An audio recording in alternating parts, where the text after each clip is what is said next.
Hey team, and welcome. I'm your host, Carrie, creator of Mother Life, your destination for all things real talk and parenting. This is the IRL group chat, where we talk about the wild balancing act of pursuing careers and passions while also doing our best to show up for our kids. Join me every week as I sit down with some badass parents in my closet, and we talk about their careers, kids, and relationships, and all of the weird shit that comes up when you're trying to balance the seemingly impossible.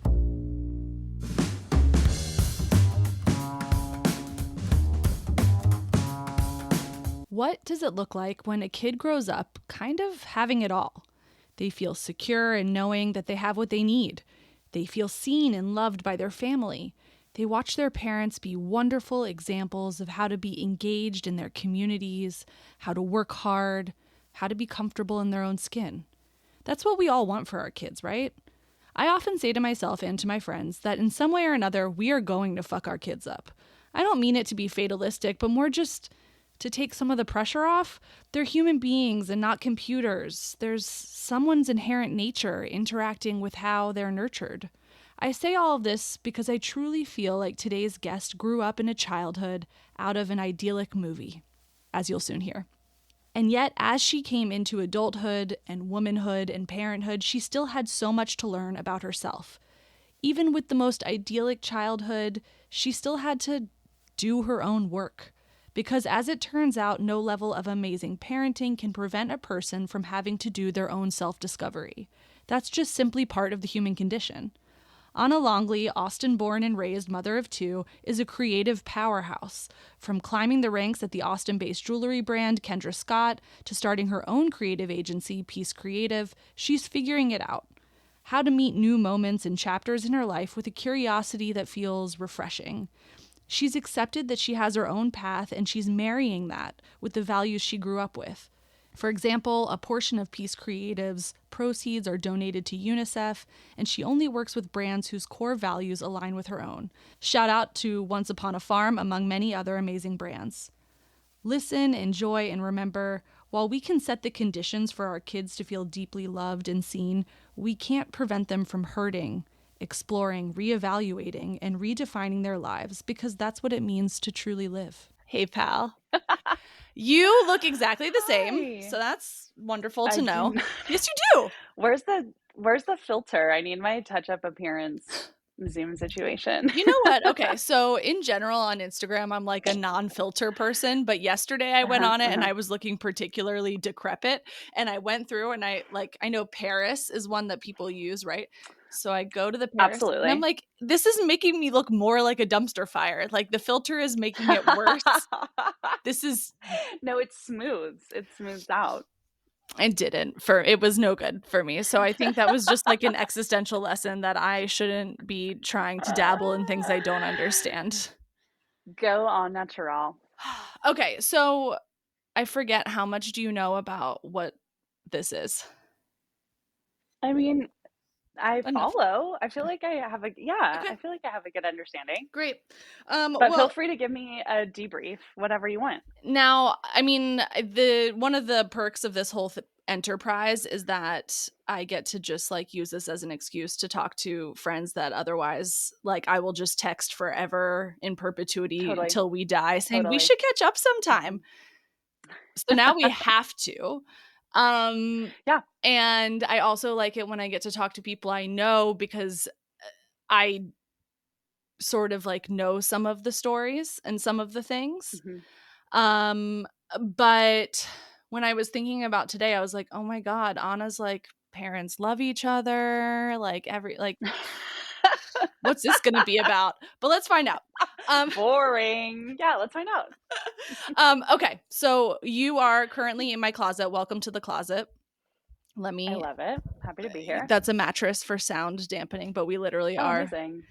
In the closet. I love this. Yeah. Next time you're in LA, you'll have to come see it IRL. Yes. Look at your nails. Let me see those. Oh my God. They're really long. Are those hard gel? That's the secret. They're real. Are you kidding me? You gotta do hard gel. You have small children. How do you buckle the car seat?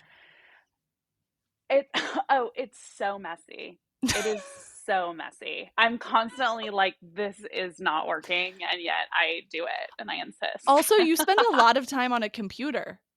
Are you like So clack-a-tacka, much. Yeah. clack-a-tacka? I've had to relearn. I've had to revisit a lot of things to keep these nails going. You know what? If we're committed, we're committed. But this, Totally, I, exactly. I was thinking about, and we're going to start with little Anna growing up in Texas and eventually Great, love returning it. to Texas to start her own life chapter. But I was Hmm. thinking about this one particular instance, freshman year Oh of my gosh. college, Oh my gosh. Okay, where okay. you were like out and about all day and you came home and I was like, Anna, how was your day? And you look at me and you just smile and you go, it was great. I found the most beautiful bow today. I was at a store and there was a bow and it was just the perfect color of ribbon. And then you just like sort of floated off to your room. And I was just like, she and I are not the same. We're not built the same. You were like wondering if I was being serious or not, probably. No, you were dead fucking serious. Like I could tell, but you were just like, I found this beautiful bow. And it was, Yeah. and you Isn't that funny that I like was always drawn to those things and didn't realize that I was like creative until like after college, like yes. several years even So after this is college. what we Yeah. have to talk Yeah. about because at the time, I seeing how your career has played out, I'm like, this makes Hmm. total sense, like a la Beau's Totally. story. But I don't Totally. remember this being part of your story when we were in college. So thank you for confirming that. Yeah. I Yep. just sometimes am concerned I have memory lapse. Questioning your memory? Yeah. No, no. I'm sure that was very, very accurate. Okay, good. All right. So we're gonna start with little Anna in Texas. You have an older brother, right? I have two older brothers. Okay, Yep. I only remember I one of have them, so we're off Al. to a great start. No, no, no. That's okay. Well, Alan is 2 years older than me. Yeah. And then I have a half brother, Javier, from my Yes! dad's first I marriage, do who's remember this. significantly older than me. Yeah. But both wonderful, loving brothers. Okay, yes, all right, now this is coming back to me. Okay, so you grow up in Austin, I grew up in Austin. Yep. certified cool town, especially now. I was gonna say back then it was just like a sleepy little hippie town, really. But yeah, more and more it's changing really rapidly. But yes, And you're getting a lot of like now like California Republicans who don't want to pay taxes but want to still feel cool moving there. So that's really like not the vibe. totally. I mean, well, it's interesting actually. I was just having this conversation this morning. South by Southwest is happening right now. And when I was in high school, South by Southwest was literally like some bands playing at the original emos downtown and kids sneaking off at night to go see it. Like it was not, and Yeah. now then suddenly it became official and you have to have a badge. And now, candidly, it's so like corporate sponsorshipy. Yeah. It, which I feel like kind of captures a bit of what's happened to Austin in general. It's become something so different than it originally was, and it's just an interesting space to think about. Some of the things are really great. Like I'm not one of those people that's like we need to go back to the way it was in 93. Like I love that there's an influx of like creative, talented, successful people and businesses here, and I do think that we have lost a lot of just obviously the character Yeah. to a little bit more of like a homogenized, like honestly when I'm on South Congress I'm like I could be in LA. Yeah. We paved paradise. Which in some ways has its thrills and in other ways makes me really sad when I see some of my favorite vintage stores that like didn't survive. So yeah, it's a little bit of a mixed bag, but I've seen the experience of growth here for sure. And so growing up, are Mhm. we talking Dazed and Confused? Like, what's the vibe growing up? Absolutely. Dazed and Confused was filmed much of it not far from my house right now. Yeah, no, my preschool was on the drag, which is it was part of UT. So I was right there in the mix, which is where the hi, how are you frog Yeah. is painted. And yeah, it was like, I mean, I think also when you're little, it's like, it's funny, you don't know how to characterize your environment just because it's like all that you know. Yeah. But when I look back, I'm like, oh yeah, probably comparative to a lot of other people, it was sort of like a little bit of a hippie childhood, I guess. Yeah. Well, it's also Austin has this like Yeah. interesting thing because it's always been a liberal bubble Yes, outside of a like a little oasis of broader, blue. yeah, broader Totally. environment. Yes, totally. Right. Another thing that you don't have awareness of until you're older, or like my mom, like looking back, I'm like, wow, a lot of my okay, this is like, maybe this does tie to the bow story. Ever since I was little, I had this huge, beautiful wooden bed. It was like off the floor with this carved headboard and really, really pretty. And I never questioned it why I was like needed a stool to get up into my like large carved wooden bed. And my mom, it turns out like years later, she told me that she found that at like, a garage sale in Austin, and like absolutely had to have it for me one day, like a little kid. But, just like a lot of our furniture was like grapevines from like an Austin flea market or something like that, which again never seemed weird to me, or just everyone's house would have looked like that. Yeah. I do remember also seeing there's a great restaurant here called Casa de Luz, and it was like the original macrobiotic restaurant. It's still Ooh. around. I feel like it's kind of even gotten like maybe bigger, but my friend Lily, her mom Marianne helped open it, and I still remember so distinctly the first time that I went to her house, which was this little hippie compound in the middle of Clarksville, and there was like a hammock in the door frame, and all of their food was like in jars on a wooden shelf on the wall, and there was an herb garden out front. And I remember just being like, I mean, vividly, I can still recall it, so enchanted by these things, like just sort of enchanted by this very kind of I don't know, I guess like crunchy, beautiful She's a boho lifestyle. girl. So she likes what she likes. She likes what she likes. But it's like a boho with bows. Totally. Yeah, yeah. It's a You're bow, boho. BOWO. Yeah, you're boho. Totally. And growing up, you obviously, not obviously to our listeners, but I know you have these wonderful parents who are Have some absolute wonderful parents. Yep. characters. Yeah. Tell Yep. me a little bit about what they were up to when you were growing up professionally. Totally. So my dad has been a judge. I mean, really, he like went to college, went to law school, ran for justice of the peace immediately after law school, and then became a judge. I mean, he was like one of those 5-year-olds that has like known he's wanted to be a judge his whole life.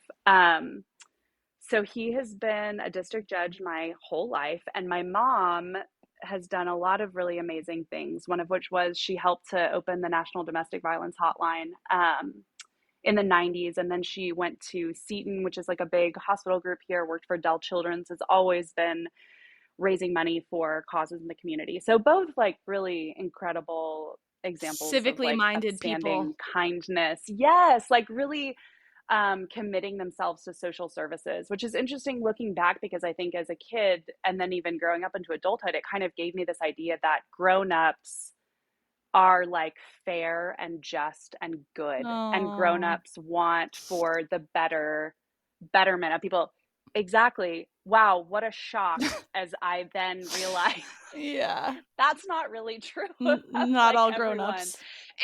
It kind of took me a long time, to be honest, even in the working world, to realize that you have to be, judicious with your trust in others, because that sadly, I feel like is almost the exception to the rule, that like grown-ups sort of behave in that way, and are working for like the betterment of others in the community and not just themselves. But definitely the example that I grew up with two really amazing role models. Now, your dad, I would say, I think it's fair to say, is not Mm-hmm. necessarily the archetype of what you imagine a judge to be when Totally. the robes are off.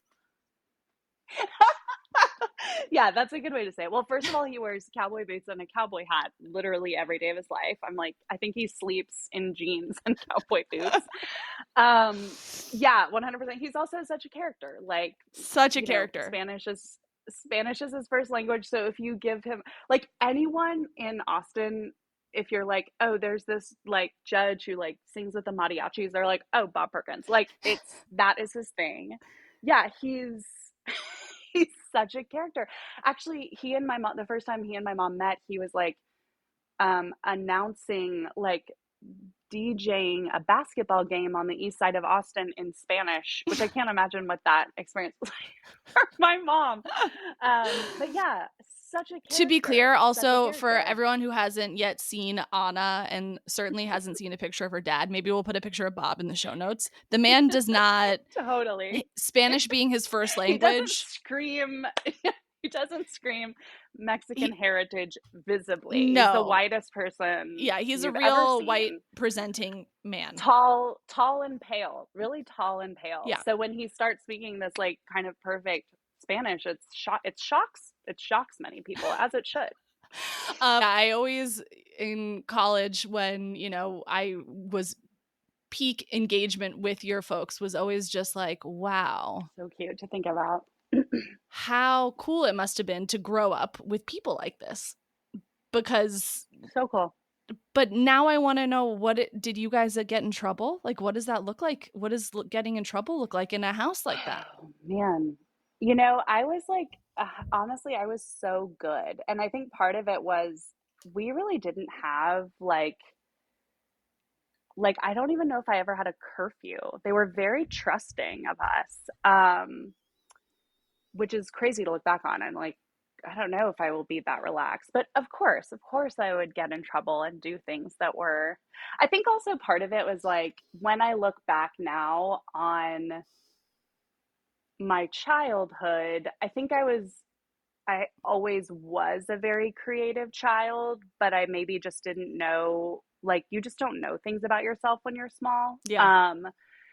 And I think also for now being a parent, it's like, in a way, you kind of assume that your kids are going to be sort of like you. And it's interesting when they're not, and Yeah. how you learn to sort of like attune yourself with them. But I think, I've always been very quote unquote good, just like a Yeah. kind of like a expected millennial female, Yeah. right? Like just keeping the peace, like people pleaser, um, wanting, seeking my parents and other authority figures' approval. So of course I did get in trouble a few times, but like not much, because that was my MO for sure. Same. I mean, same. Probably to an extreme. I was thinking about so we lived in this dorm room of like there were 6 of us, right?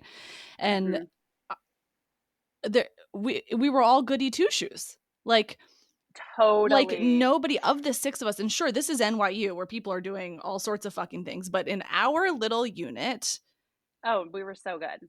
we were like at the library. Boring. Yeah, like Boring. and at We the were bored. and Yeah, I no. like often joke now, I'm like, I should have fucked around so much more. Like I should have tried lots of drugs. Like there's so many things Yeah, that that would have been the time. it would have been the time. And Yeah.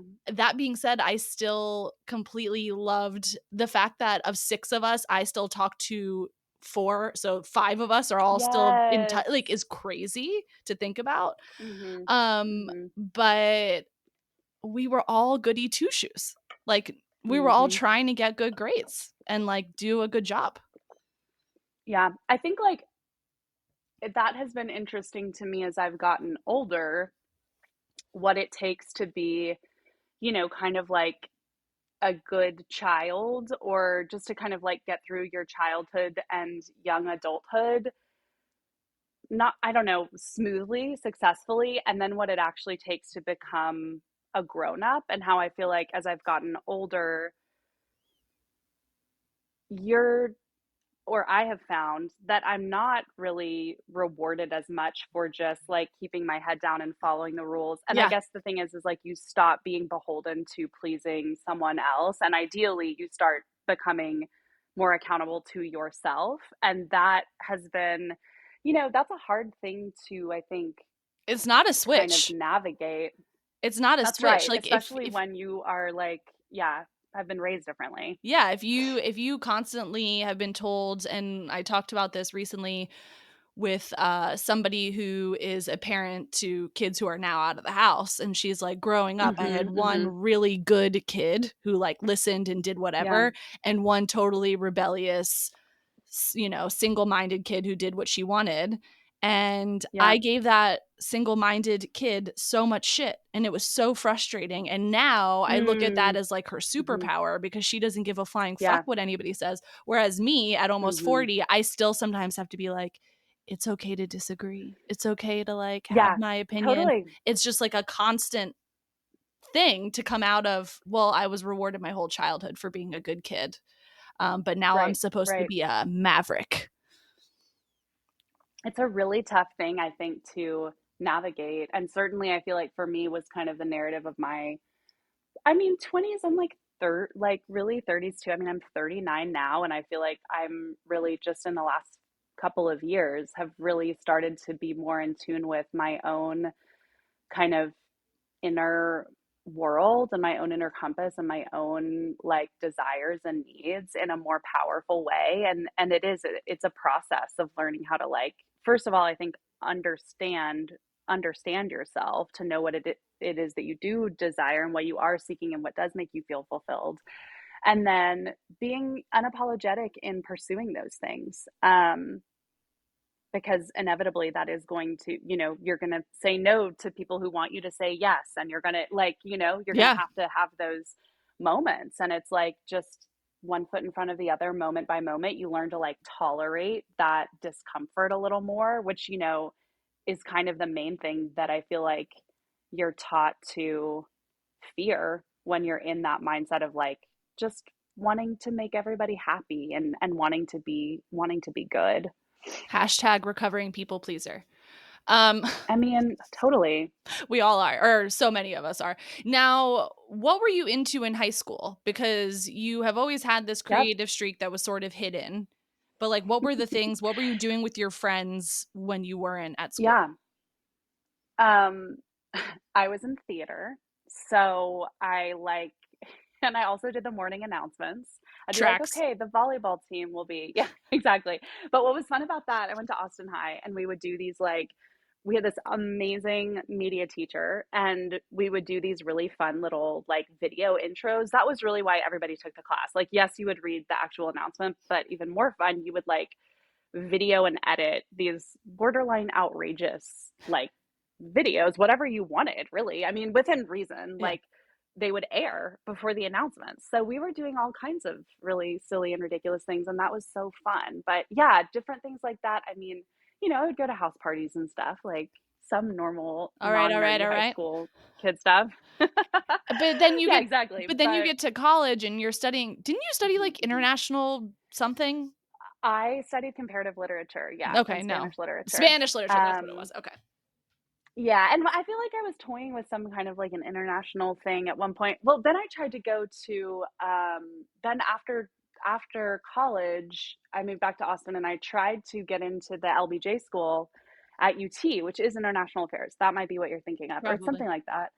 I just remembered this story the other day. I was like, how weird Yeah. that, like, that's how off base I was at, how old was I? I mean, I don't know, right after college, 23. Like, that's how off base I was of like what I was really good at or what lights me up, is that I thought I wanted to like go into international affairs, which would have been perfect for some people, but that would have been terrible for me. Yeah. So I'm glad that I'm like looking back, I'm like, good job, whoever rejected me at that school. That was the right thing. Well, you know what? But it's one of those things where it's like, okay, you have these do-goodery parents that are out in the community doing Right, good right. things. You just had this Totally. incredibly international experience at college where you've been exposed to, Yeah, you have a roommate from Hong Kong, you have all of these right. neighbor across the hall from India. You're all of a sudden in this massively Mhm, international mhm, environment for the mhm. first time. It's like, Totally. okay, well, Yep. this is really exciting and cool and interesting. How do I like Mhm, mhm, match the mhm. do-goodery stuff that I grew up with this new thing? Yeah. Like, I get that. I think I kind of accidentally did that. Yeah. Well, it's funny, I actually remember really vividly when I was debating, like, so I was working in nonprofit right after college, and then I decided pretty clearly I was going to leave nonprofit to go try to pursue a freelance creative career. And was texting with Mike Leonard, our friend from college, Shout out, Mike. You'll and have to listen to this episode wherever the fuck you are right now, like Malta or totally, whatever. yeah. Um, and I was like, I feel bad. Like, I feel bad that I'm leaving kind of in like a industry that serves people and serves the community to like potentially go into creative or marketing for profit brands. Like, I feel like I'm not sort of serving the world in the way that I should be. And he was like, I think you serve the world when you do what your heart tells you to do.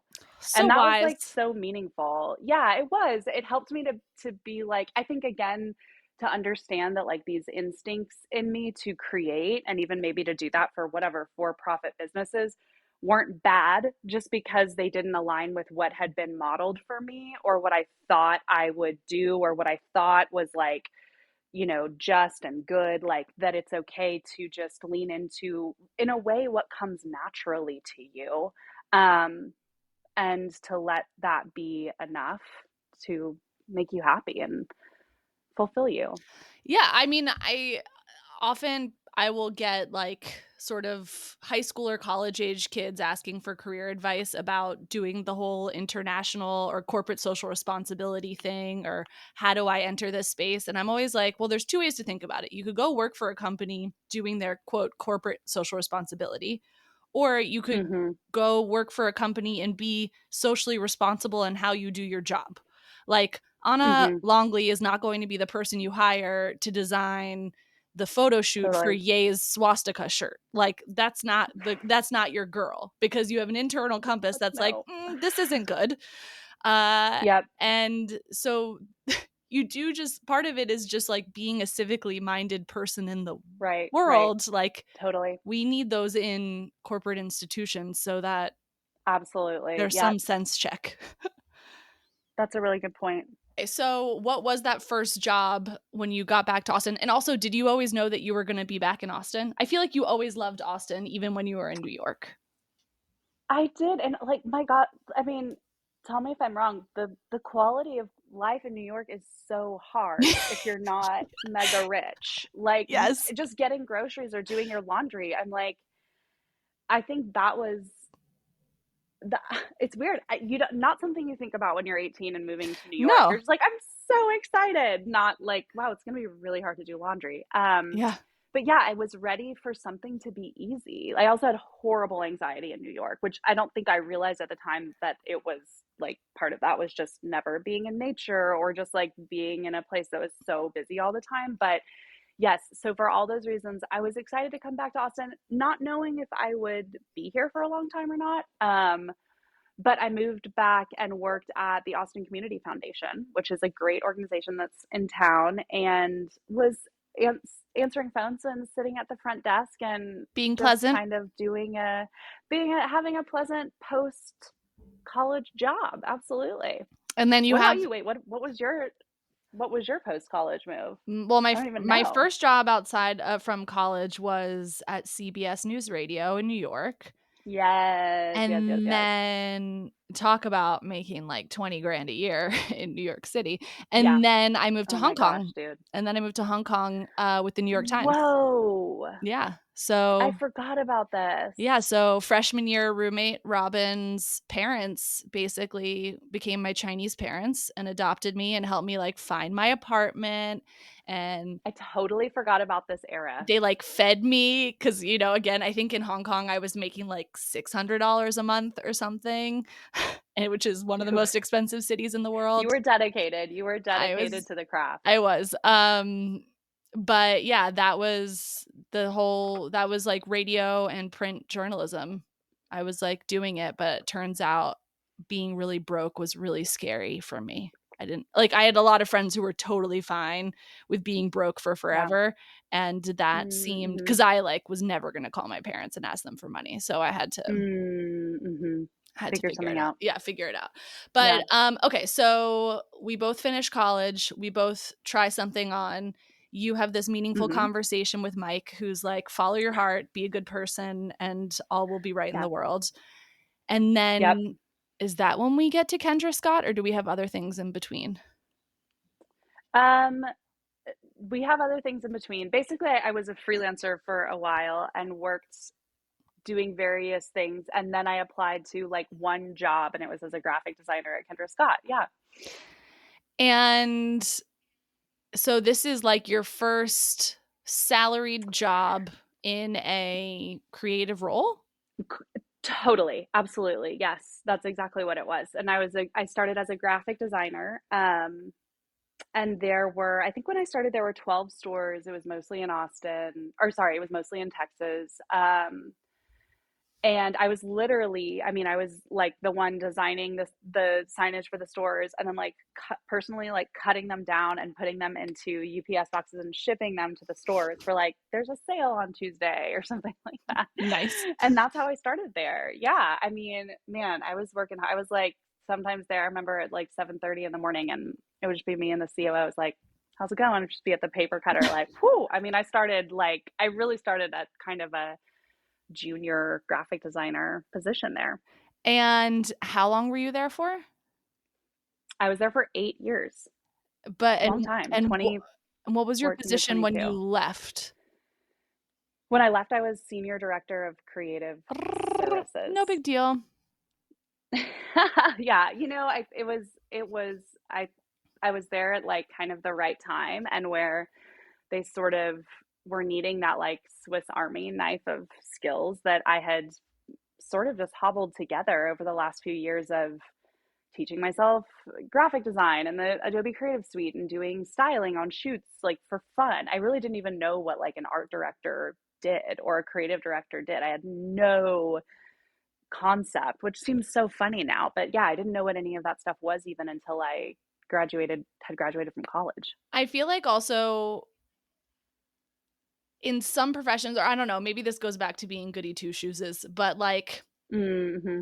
I know a lot of people who are very comfortable like working at a job for 2 years and then trading up to the next Mm-hmm. place to get paid more and da da da da da. And I always really Mm-hmm. struggle with that Mm-hmm. because I'm like, well, this is my family now. Like we're all so close. These are our people. Mm. Like I was at one Yeah. place for Yeah. 10 years because it was just like Yeah. we're Wow. all in Yeah. this It's a long together. time. But Yeah.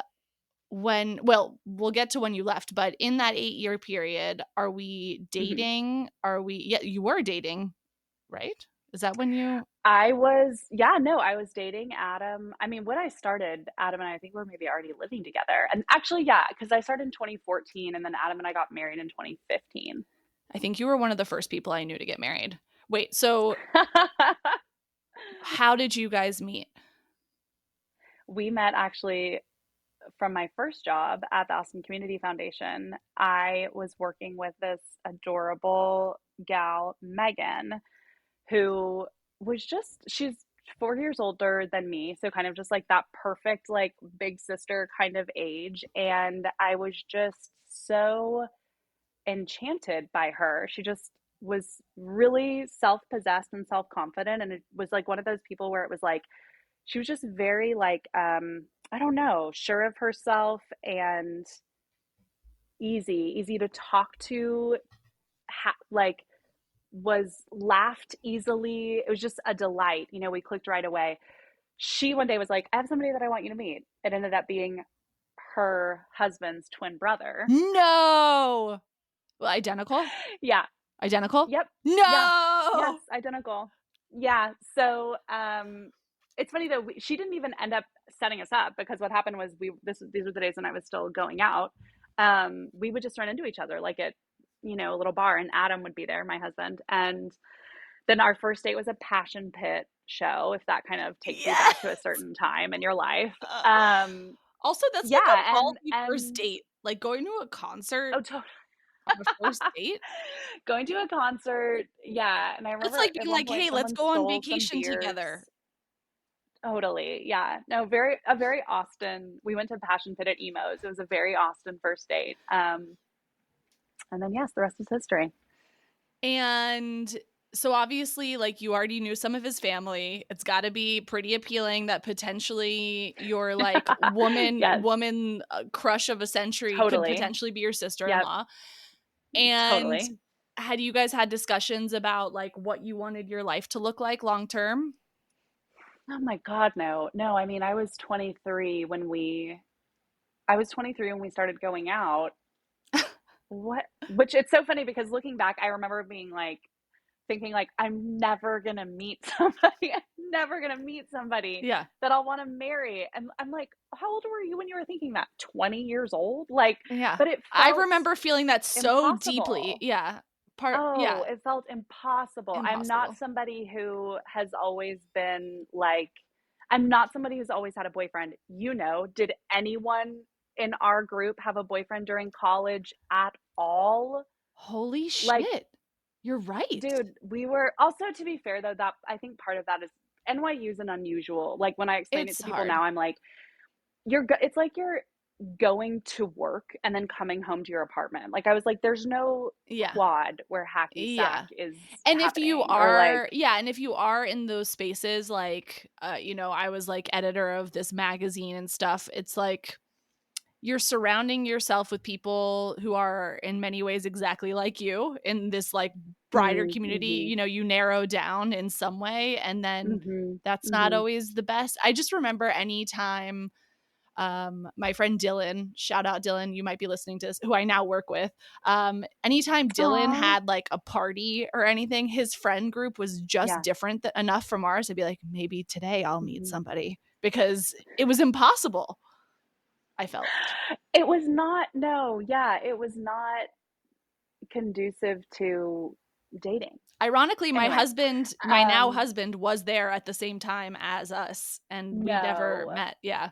I didn't even know this. Wow, amazing. Yeah. Okay. So they were there, which Oh, you couldn't NYU. find you to your They were point, you there. They couldn't find each totally. other. You just couldn't find each other. Absolutely. Yeah, no, it was not set up for that. Okay, so we're So all yeah, going no, but from I actually really appreciate you saying that point though, because like sometimes even looking back on my own story, I'm like, mhm, I never did like what was wrong with me? I never really dated in college. And it's like, oh, I don't totally. think anybody really did. Well, even Adam the other day, because he's 4 years older than me. So when we started going out, I was 23 and he was 27. The other day we were talking about that, and he was like, "You were 23 when we started going out?" I was like, "Yeah." He was like, why were you going out with? He was like, wow, you really should have like enjoyed just being single for a little bit longer. Like he was like, I feel bad, honestly. Like I feel bad that you started. It was so funny. But yeah, I don't know. We Okay, were pretty so like you're young babies. 23, you're not thinking these things through, Hmm. but then at some No, point you no, find your no. person and it sounds like he's close with his brother and Yeah. close with his Hmm. family. Yeah, totally. Yeah, So I think we both have, you're probably it thinking was like, of course dumb we're gonna luck, have kids. frankly. Yeah, you're thinking, okay, we're gonna have kids at some I point. think so. It's funny. It wasn't something that was like, well, okay. I will say, I feel like, especially as a woman, this part is always interesting because it's like you spend so much of your life. Well, you spend many years trying to avoid getting pregnant, and then suddenly you're like, the moment that you're like, I think I might want to get pregnant. It's this like single obsession, Yeah. and it's this crazy shift in focus and desire, and your body is like trying to catch up with that maybe, and it becomes, I don't know, it becomes stressful quickly, or at least I found Yeah. that it did. And but yes, we decided that we wanted to try to have kids, so we did, and we were lucky in that it was, I mean, honestly, okay, I'm trying to think. I'm now like trying to take myself back there. Yeah. It took a little while. We didn't like long, I feel like especially the second time I was kind of like, am I going to get pregnant? Can I get pregnant again? Was that one just a fluke? Like Yeah. even when you have one, you kind of think, oh, then the second one will be easy. And it's like, no, it's totally different. It's hard. Like I that's a stressful, it's like such a beautiful, special time of life. And it's such a hard time of life too, when you're like Yeah. trying to make that happen and figure it all out. But yeah, we were both like, let's do it. And It happened. We were really lucky. and did you have ideas about like what your roles would be in terms of dadding and momming and division of labor and responsibility and stuff? No, I mean, we were just Flying by the seat of your... walking in. Absolutely. Um, yeah, no concept of that at all. And it's definitely been, well, and it's changed also just like as our work has changed. And then as we went from one kid to two kids, and we moved kind of in the height of the pandemic at the insanity of Austin real estate. So we definitely threw a couple curveballs in there ourselves. But yeah, it continues to be, I mean, a daily juggle and struggle. Because there's a lot of moments where like I didn't have these conversations, and of course it's like most of the people who listen to this podcast, there's some exceptions I think, but most already have kids. The audience I would love to reach, of course, would be the ones who haven't gotten there yet, to say like, hey, like these are the things you should really talk about with your partner beforehand, because that's so great. There's so many moments where I'm like, what the fuck? Good. Yeah, what the fuck? Why do you think that? I think that's a really good point. And honestly, as I've gotten older, I've realized just how lucky I was that the person that I met and fell in love with at 23 does just share my same kind of like value, like just core values as a person. Because obviously not something that I was... You weren't interviewing for that at that age. Certainly not. Like, but yeah, what a smart thing to be able to think about that at the forefront instead of when you're like in the thick of it. I guess that's why hindsight is 2020, and it's sort of impossible. Like, absolutely, so many cliches turns out are cliches for a reason. But totally, they don't actually resonate with you until you experience it for yourself. So like some of it is like, I guess you kind of has to be messy. There's no way to like socially engineer this. Yeah. But right. But are there things in terms of like how you guys divide responsibility? What do you guys fight about? If don't tell me you don't fight. Or argue or disagree. That. Totally. I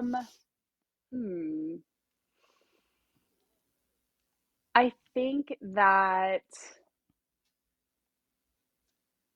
I feel like, especially with the two kids, in a weird way, when we're all together, it's kind of hard to know like who's doing what. Like, I'll just say this in a funny way, like if Adam goes and plays golf on a Sunday, or if I'm on a work trip, like it's almost easier to parent when you're alone. Yes. Because you're just like, this is on me, I'm doing it, boom, boom, boom, boom, boom, boom, boom, boom. Instead of like the energy suck of the resentment of like looking over and being like, why are you on your phone right now? Oh, I'm sorry. Yeah. I mean, we had a moment like that this morning, and it's like, it's always both. And I think, as you were saying, like unavoidable in the chaos of, we have a 6-year-old and a 2-year-old, and it's like, everyone's, Lyle's running around with his guitar and dragging his amp behind him. The sun's not even up yet. Like the 2-year-old's telling me that I need to make mac and cheese for her for breakfast. Like it's just a mess. And so when you're dealing with these like tiny, crazy, wonderful people, and sharing all of that together, and it's impossible for it to be 100% equitable 100% of the time. Which like I think logically we all know, but in the moment when you're exhausted, haven't had your coffee yet, or stressed out about a meeting that you have in an hour, and blah blah blah blah blah, it's like it's hard not to feel like get off your phone or whatever it is. I saw something the other day that was marriage is basically being mad at each other at different moments for being on your phone. Yes, it's so accurate. Like my husband will we'll sit down at the table for dinner, and I have just like cooked the meal, got everything ready, everyone's sitting down, and I will check my phone because I haven't looked at it for an hour. And he'll look at me like, oh my God, put your phone away. It's dinner. And I'm like, fuck offensive. You, bro. Like you've just been in your office for an hour doing God knows what. Like, no. But then classically, also, I'm impressed that you guys are sitting down for dinner together. That is one of those things where we both work from home, and everybody has like the things that they lock in on. Like this is really important to me in parenting for whatever reason. Mine is we all have dinner at 5:30 together every day. That's so sweet. I love that. Yeah, I mean, it's chaos and lasts about 10 to 14 minutes, but like yeah, it happens. Totally. Okay, so at what point in your career does Lyle show up? on the scene. Lyle shows up totally. Well, now that you mention it, I feel like the halfway point between my time at Kendra. So he was born in 2019. Yeah. Okay, so he's 2019. So I was already, yeah, I was kind of at the, I moved up pretty quickly. Like I was really overseeing all creative for 6 of my 8 years there. So he came when I was kind of at that point, which felt good. You know, like had a great team in place and felt good about kind of going out on my maternity leave. And what was it Yeah. like coming back after maternity leave? Well, I mean, I hate to say this, but after the first one, it was easy for me. I'm like, my body went back. I was ready to go. I also had an amazing daycare that I felt great about sending him to. Like, and he was fine too. Like, he was not freaking out about daycare or anything like that. And I love what I do, so I was excited to get back to work. So like funnily, and I remember somebody being like, wow, it's so amazing that you are like going back to work at the 3 month mark. Like, how are you doing it? And I remember thinking like, what actually would have been amazing for me would have been not to do that. Like, would have been to stay home or something, Yeah, because like at the time that felt so easy and natural for me to pop back into it. I just, yeah, I was ready, which is I get funny it. because it's different with the second, So, but so yeah, how was it? I How was was it different ready the to go. second time? Well, the second time I was working for myself, so there was no like big corporate job to go back to.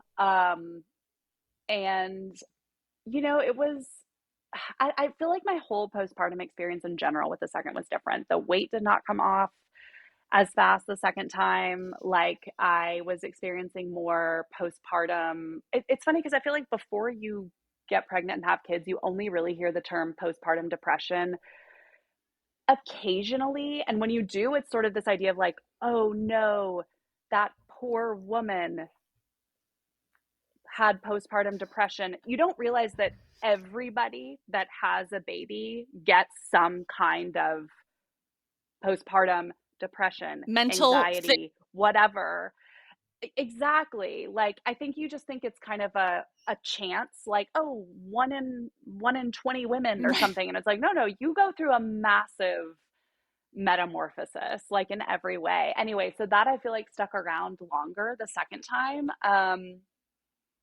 I don't know. I was in such a different place the second time. And I think also just going back to what we were talking about of sort of like the deprogramming of like that classic good girl, like in a way I feel like jumping back in after Lyle, my first was like easier because I was still in that space of Yeah. like going back to prove myself to this job that I have where I'm going to make everybody happy and do everything right, blah, blah, blah, blah, blah. And like I had kind of really let a lot of that go after Gwenna. And so that's a different experience, I think, too, when you're stepping back into your kind of your own world and thinking more about like what is fulfilling you, what's making you happy, what you're less in kind of like that where I had been like just like head down daily grind and like looking around a little more for me and like asking more questions and being more curious about what was fulfilling and what was right for myself and my family. Oh, so hard. It is literally a constant, never-ending project, I feel.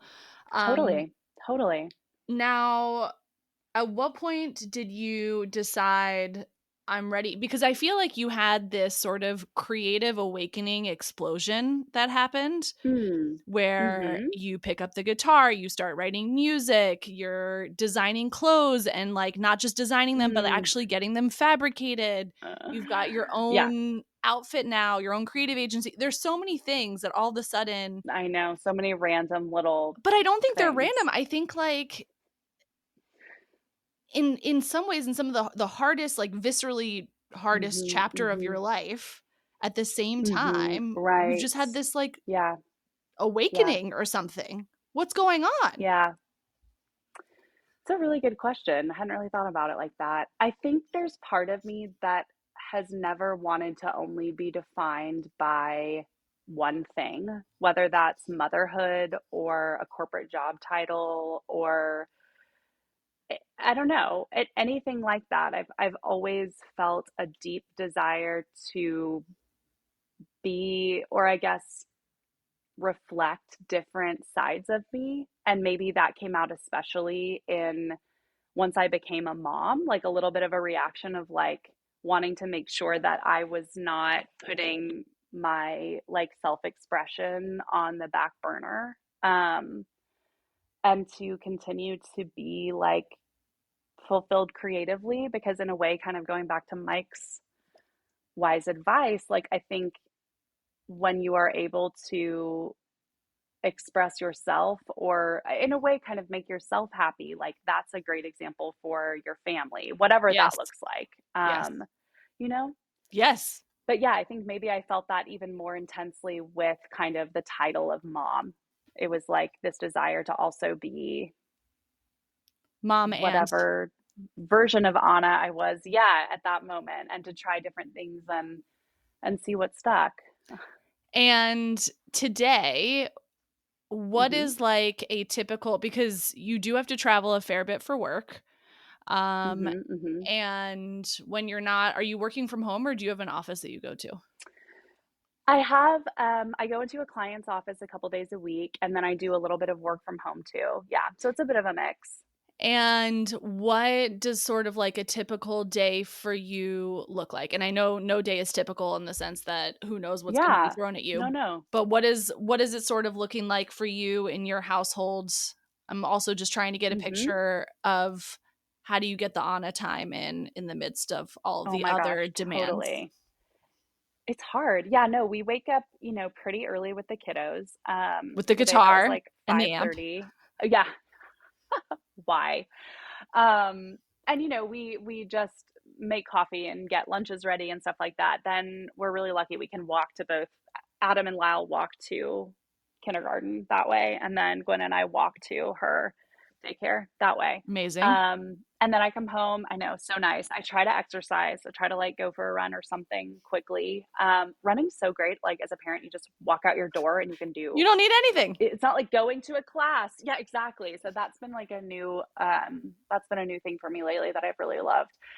And then, yeah, come and get ready and do work, whether that's like going to the client's office or like doing remote work for different client. Like one of my clients is like fully a remote business. So then some of that I'll just do from my computer. But and then I also try to make dinner a few times a week and get that going, which is something that I love about having a bit more of a flexible schedule, is that I'm like actually able to do that. So we'll work for the morning and into the afternoon, and then kind of segue into mom dinner making mode.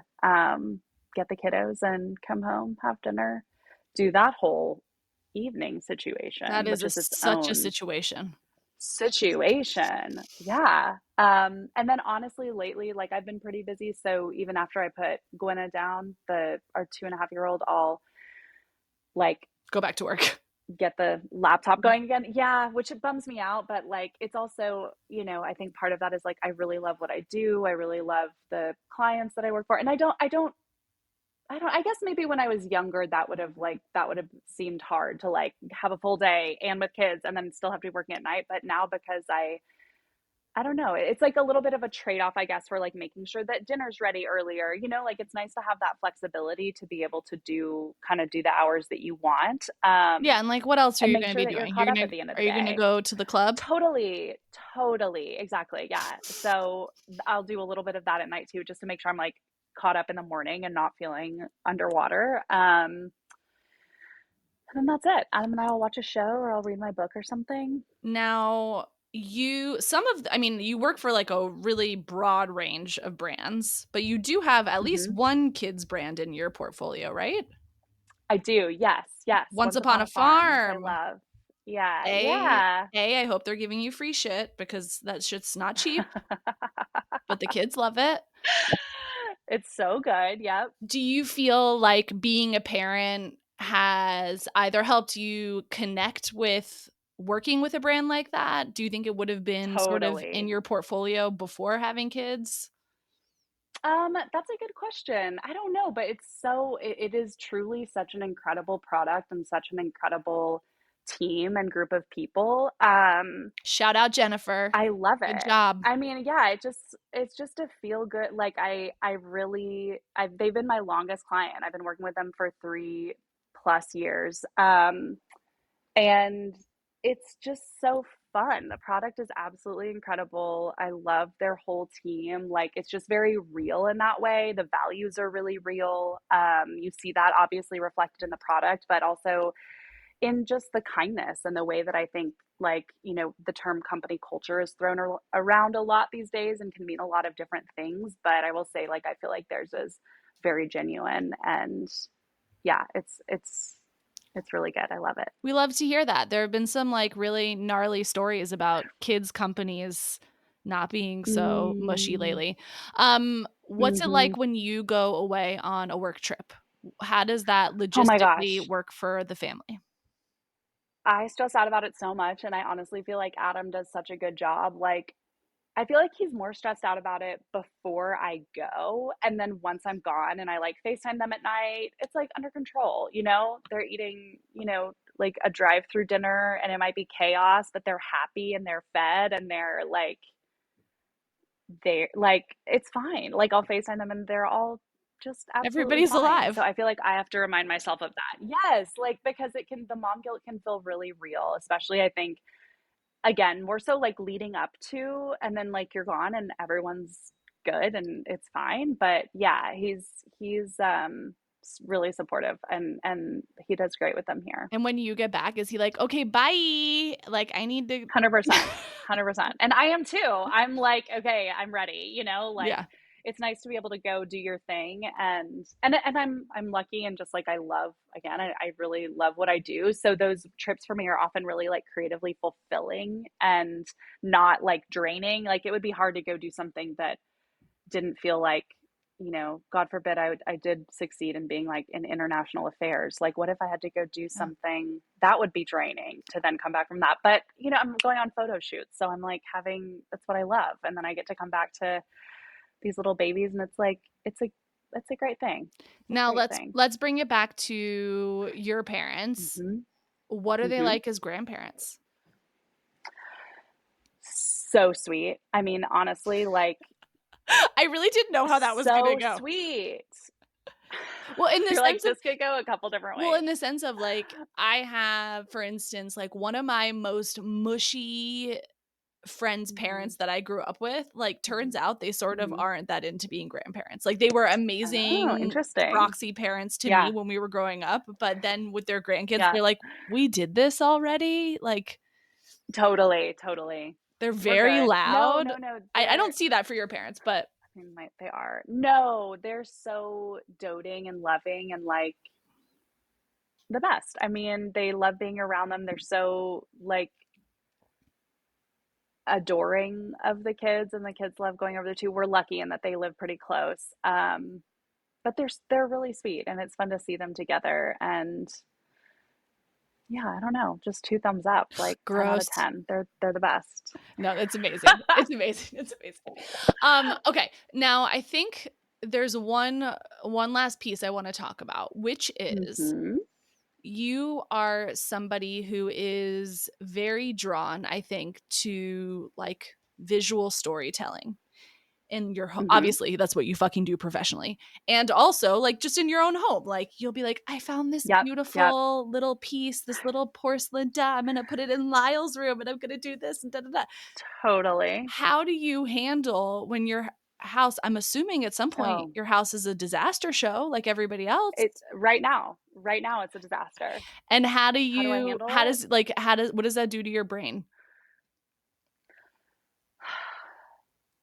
I've come to have to really accept that, like, a messy house is a happy house, and to try to convince myself to, like, value that over it looking great. I mean, Adam, like, years ago, Adam would constantly be like, "Babe, Martha Stewart is not about to come over for a photo shoot. Like, please stop." So that's definitely in me. But I think, it's like just shifting your values a little bit and not being so uptight about certain things, whatever those things are. Yes, for me, it is the house, or just like I buy cheap rugs because they're going to be a disaster. Like I'm not going to buy, I've learned that lesson the hard way. I'm not going to buy the really nice, big, expensive, gorgeous rug because it's going to be ruined. So I think that's also one of my hacks is just buying stuff that I'm kind of like, Yeah, you spill orange juice or you draw on this, like, not a big deal. I can survive this. What a beautiful place to end. This has been such a wonderful conversation.